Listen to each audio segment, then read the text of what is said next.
नमस्कार दोस्तों, जीवनशाला में आपका स्वागत है। कोविड-19 की इस वैश्विक महामारी के कारण आज तक दुनिया भर में लगभग 4,63,000 लोगों की मौत हो चुकी है। यह मौत का आंकड़ा कहां तक जाएगा, यह कहना अभी मुश्किल है। दोस्तों, इस कोविड-19 की शुरुआत चाइना के वुहान शहर के मीट मार्केट से मानी जा रही है। ज़ूनोटिक डिसीज़ेज़ यानी वो बीमारियां जो जानवरों से मनुष्य में फैलती हैं, पिछले 20 सालों में बढ़ती ही जा रही हैं। कभी स्वाइन फ्लू, कभी सार्स, कभी एबोला, कभी मार्स, कभी बर्ड फ्लू, कभी जीका वायरस का प्रकोप और अब कोविड-19। साइंटिफिक स्टडीज़ बताती हैं कि जानवरों से मनुष्य में फैलने वाली ऐसी बीमारियों के होने की संभावना आने वाले समय में और बढ़ती जाएंगी। बहुत तेज़ी से बढ़ती मानव जनसंख्या के कारण जंगलों को काटकर शहरीकरण हो रहा है। इससे बहुत सी प्रजातियों के प्राकृतिक आवास नष्ट हो रहे हैं। वैज्ञानिकों का कहना है कि धीरे धीरे मनुष्य और वन्य जीवन के बीच का बफर जोन प्रभावित हो रहा है, जिससे रोग उत्पन्न करने वाले सूक्ष्म जीवों से संक्रमण का खतरा दिनों दिन बढ़ता जा रहा है। प्रदूषण के कारण तथा मौसम में अचानक बदलाव के कारण कीटाणुओं का ट्रांसफ़र करने वाले वाहक यानी वेक्टर्स की संख्या भी बढ़ती जा रही है। अपनी बढ़ती मेडिकल और खाद्य ज़रूरतों को पूरा करने के लिए एंटीमाइक्रोबियल ड्रग्स का बहुत इस्तेमाल किया जा रहा है, जिससे पैथोजेंस यानी रोगजनक कीटाणुओं का रेजिस्टेंस पावर बढ़ता जा रहा है, जिससे उन पर अब दवाइयों का प्रभाव भी कम होता जा रहा है।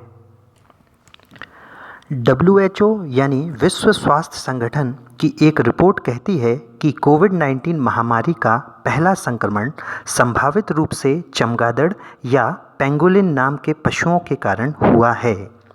चाइना ने भी अब पशुओं का व्यापार और कच्चे तथा अधकच्चे पशु उत्पादों के उपभोग पर नए कानून बनाए हैं, जिससे भविष्य में ऐसे भयंकर संक्रमण से बचा जाए। प्रकृति हमारी माँ की तरह है, इसी से हम उत्पन्न हुए हैं। जिस तरह माँ के गर्भ में 9 महीने रहकर एक शिशु का जन्म होता है, ऐसे ही इस पृथ्वी पर प्रकृति ने करोड़ों सालों में जैविक विकास के द्वारा मनुष्य जाति को बनाया है। माँ रूपी प्रकृति ने मनुष्य को तीव्र मस्तिष्क दिया है, जिसका उपयोग वह प्रकृति के खिलाफ जाने अनजाने में करने लगा है। प्रकृति के प्रति ऐसे दुर्व्यवहार का फल है कोविड-19 जैसी महामारी। UNEP यानी यूनाइटेड नेशन एनवायरनमेंट प्रोग्राम के wildlife chief mister Doreen Robinson का कहना है, human and nature are part of one connected system, यानी मनुष्य और प्रकृति एक ही संयोजित तंत्र के हिस्से हैं। यह बात हमारे देश भारत ने हजारों साल पहले ही समझ ली थी। हमारे पास योग का इनर साइंस यानी आंतरिक विज्ञान था, जिसका बेसिक कॉन्सेप्ट ही यह है कि आप इस प्रकृति और अस्तित्व के एक हिस्से हैं और मनुष्य चाहे तो वह अपने अंदर दी गई शक्ति का इस्तेमाल कर उस अस्तित्व से एक होकर उसका पूर्ण अनुभव भी कर सकता है।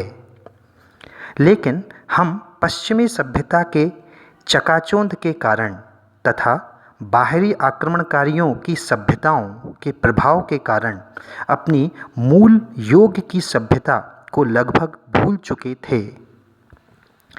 एक पक्ष आधुनिक विज्ञान का है, जिसकी हमें अपने बाहरी विकास के लिए आवश्यकता है, लेकिन दूसरा पक्ष है हमारा आंतरिक विकास, जो योग से ही संभव है। हम उस चिड़िया की तरह हो गए हैं जिसका एक पंख बहुत मजबूत हो गया है और दूसरा पंख काम ही नहीं कर रहा है। व्यक्ति के स्तर पर और प्रकृति के हिस्से के रूप में हम कभी पूरी तरह सफल नहीं हो पाएंगे जब तक हम अपने दोनों पंखों का उपयोग करना ना सीख जाएं। बाहरी आधुनिक विज्ञान के अलावा अब हमें आंतरिक विज्ञान पर भी ध्यान देना होगा, जिसका नाम है योग। योग ही व्यक्ति को ये अनुभव करा सकता है कि प्रकृति का केंद्र मनुष्य नहीं है, बल्कि मनुष्यता का केंद्र प्रकृति है। प्रकृति की लाखों प्रजातियों में से एक प्रजाति मनुष्य की है। इस प्रकृति और अस्तित्व में अनगिनत रहस्य छिपे हैं। इसके कुछ सिद्धांत सीखकर केवल भौतिक प्रगति करने से मनुष्य प्रकृति का शोषण करने का अधिकारी नहीं हो जाता है। बच्चा कितना भी बड़ा हो जाए, अपनी माँ अपने बाप से बड़ा नहीं हो सकता। यदि बाहरी वैज्ञानिक दृष्टि के साथ साथ योग की आंतरिक दृष्टि हर मनुष्य के पास आ जाए तो ही हमारा भविष्य सुरक्षित है। अन्यथा एक पंख की चिड़िया कितना ही फड़फड़ाए, एक ना एक दिन वह अपने खोदे हुए गड्ढे में जरूर दफन हो जाएगी। केवल हाथ पैर ऊपर नीचे खींचने का नाम योग नहीं है। योग अष्टांग है, यानी इसके 8 भाग हैं। आसन उनमें से केवल एक भाग है। एक और भाग है प्राणायाम, जिससे हम श्वास क्रियाओं द्वारा अपने शरीर के श्वसन तंत्र, परिसंचरण तंत्र और प्रतिरोधी तंत्र को मजबूत कर सकते हैं। कोविड-19 के इस दौर में जब कोई वैक्सीन नहीं है तो इस बीमारी से बचने की इससे अच्छी तकनीक और क्या होगी। लेकिन योग केवल सांस लेना और छोड़ना भी नहीं है। योग में आगे बहुत कुछ है जो एक सामान्य मनुष्य के मस्तिष्क की समझ से परे है। इसे समझने के लिए एक छोटी सी कहानी सुने। भास्कर नाम का एक व्यक्ति था। वह गोवा घूमने के लिए जा रहा था। उसके पिता एक साइंटिस्ट थे जिन्होंने एक स्पेशल कार बनाई थी और उस कार को भास्कर को गिफ्ट के रूप में दे दी। उस स्पेशल कार को लेकर वह गोवा घूमने गया।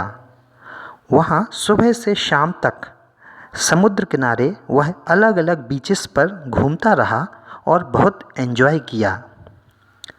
शाम ढलते ही उसे आसमान में पूरा चंद्रमा दिखा, जिसे देखकर वह बहुत आकर्षित हो गया। उसने सोचा कि पूरा गोवा घूम लिया है, बस अब चंद्रमा तक पहुंच जाऊं तो मज़ा आ जाए। वह दिन भर में इतना थक गया था कि वह यह भूल ही गया कि उसके पास कार है, कोई हेलीकॉप्टर नहीं है। उस समय उसकी कार एक ऊंचे टीले पर थी। उसने कार को फुल स्पीड से आगे बढ़ाया और कोशिश की कि वह सीधे चंद्रमा पर पहुंच जाए। कुछ ही देर में कार एक गड्ढे में जा गिरी। वह बहुत निराश हुआ। अचानक उसकी नज़र कार की यूज़र मैनुअल की बुक पर पड़ी। उस छोटी सी किताब में लिखा था कि इस स्पेशल कार में हिडन विंग्स हैं, यानी छुपे हुए पंख हैं। इसे हेलीकॉप्टर की तरह उड़ाया भी जा सकता है। उसने ध्यान से पढ़कर पूरी प्रक्रिया समझी और कार के उन छुपे हुए पंखों का इस्तेमाल कर चंद्रमा की यात्रा करके वह वापस आ गया। ये कहानी भले काल्पनिक है, लेकिन इसका संदेश बहुत गहरा है और 100% व्यवहारिक है, यानी प्रैक्टिकल है। हम भी उस स्पेशल कार की तरह हैं। हम केवल अपने शरीर और मन का इस्तेमाल करना जानते हैं, वो भी आधा अधूरा। हम चाहते हैं कि शरीर और मन से चंद्रमा रूपी पूर्ण आनंद मिल जाए और इसी कारण हम शरीर और मन में ही भटकते रहते हैं। जबकि योग कहता है कि हमारे पास शरीर और मन के अलावा तीसरा भाग भी है, जो उस कार के पंखों की तरह है जिसका भास्कर उपयोग नहीं कर पा रहा था। योग का प्राचीन विज्ञान हमारे लिए उस यूज़र मैनुअल यानी उस किताब की तरह है जिसमें यह लिखा है कि हम कैसे अपने छिपे हुए पंखों का इस्तेमाल कर सकते हैं। योग का इस्तेमाल किसी धर्म से जोड़ने की ज़रूरत नहीं है। यह तो एक ज़बरदस्त तकनीक है। इसे समझो, प्रयोग करो और तब ही हम जीवन का पूर्ण रूप से आनंद ले सकते हैं। अन्यथा शरीर और मन के जाल में ही आनंद को खोजते खोजते हम एक एक करके खत्म हो जाएंगे। योग मनुष्य का पूर्ण विकास करने की टेक्निक है। पूर्ण विकसित मनुष्य किसी देश पर आक्रमण करना नहीं चाहेगा। योग से ही मनुष्य प्रकृति के साथ संतुलन बनाकर आगे बढ़ पाएगा। अन्यथा भविष्य में किसी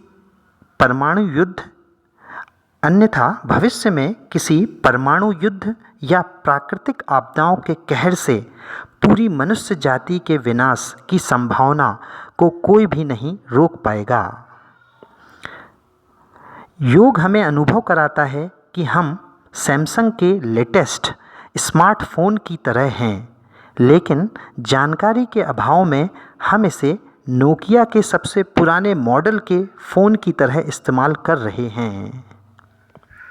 हम आज प्रण लें कि इस इंटरनेशनल योगा डे के अवसर पर आज से हम रोज़ योग को अपनी दिनचर्या का हिस्सा बनाएंगे और इस रहस्यमय दिखने वाले योग के विज्ञान को पूर्ण रूप से समझने की कोशिश करेंगे। धन्यवाद।